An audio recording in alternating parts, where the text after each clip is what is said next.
Bħal kull sena u kif ilu jsir sa mill-1975 sena biss wara li Malta saret Repubblika, pajjiżna illum ta' ġieħ pubbliku lil ċittadini Maltin li ddistingwew ruhom foqsma differenti tal-ħajja u li l-kontributu l-kisbiet tagħhom kabru l-ġid u r-risq ġenerali lill-ċittadini Maltin.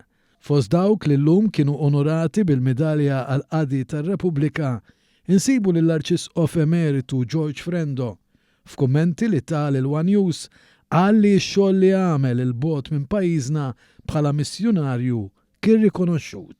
Jiena kelli okkażjoni nirringrazzja l-Alla li kelli opportunità li hemmhekk naħdem l-onet fost il-fqar, speċjalment fi żmien il-gwerra tal-Kosovo fejn anki kienu ġew diversi Maltin jaħdmu magħna fuq bażi volontiera. U mbagħad anki fuq il-dialogu interreliġjuż. Għall-grazzja tal-Alla kont insomma mingħajr ma niftaħ ma insomma kont strumentali biex twaqqaf il-Kunsill interreliġjuż fl-Albanija.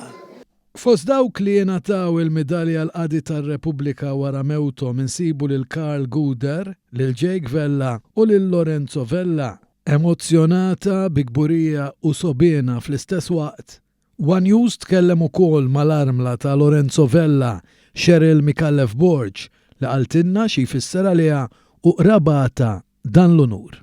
Ħaġa sabiħa ħafna il-fatt li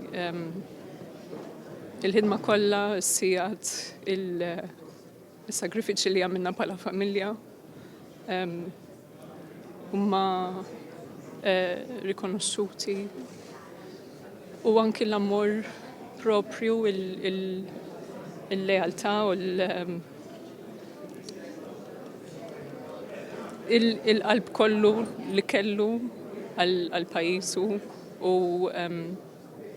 għal-poplu Malti wkoll.